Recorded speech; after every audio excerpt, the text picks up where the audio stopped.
Tonight I'm gonna make chicken soup. My husband is not feeling well. It's a gloomy day, so let's do it. First, I'm just gonna chop up my onion.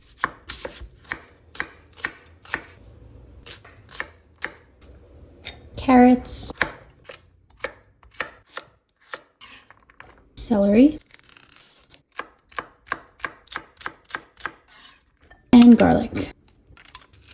I like to prep everything that I can before I go over to the stove, just so I'm not going back and forth between multiple things. So I'm just gonna mix some of this with some hot water so that it dissolves easily. I make this super concentrated and then I just add a lot of extra water in the pot. Do a little oil. Now I'll add these in. Whenever I'm cooking any sort of vegetable, I always do a pinch of salt. Now I'll let these cook until they start to soften, then I'll add the garlic. See this, how it's kind of see-through? That's what we're going for. When people say cook your onions till they're translucent, that's what they mean. I'm gonna add the garlic, let that cook for a minute or so. Now for the broth. So the broth concentrate first, and then I just top it up with a bunch of water. I'm gonna bring this to a simmer, and if you are cooking your chicken in the broth, then now is the time to do it. I have some already shredded chicken breast over here that I had made earlier, so I'm just gonna use that. And as I have it, I'm also gonna add this Parmesan rind. Just let that simmer in there.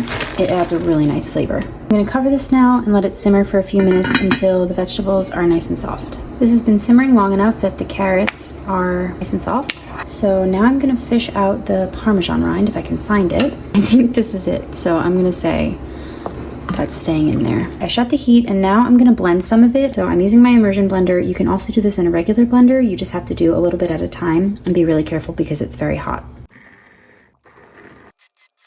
So this looks pretty good to me. It's mostly blended, but there are still some actual pieces. So now I'm gonna add the chicken.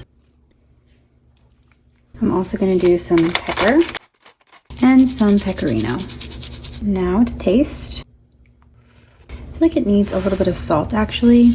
Do a little bit more. That's really good. I'm also gonna cook some tortellini. I like to do this separately because if you do it right in the pot with the soup, it soaks up all the broth. So I cook it separately, I drain it, and then I just add what I want to my bowl.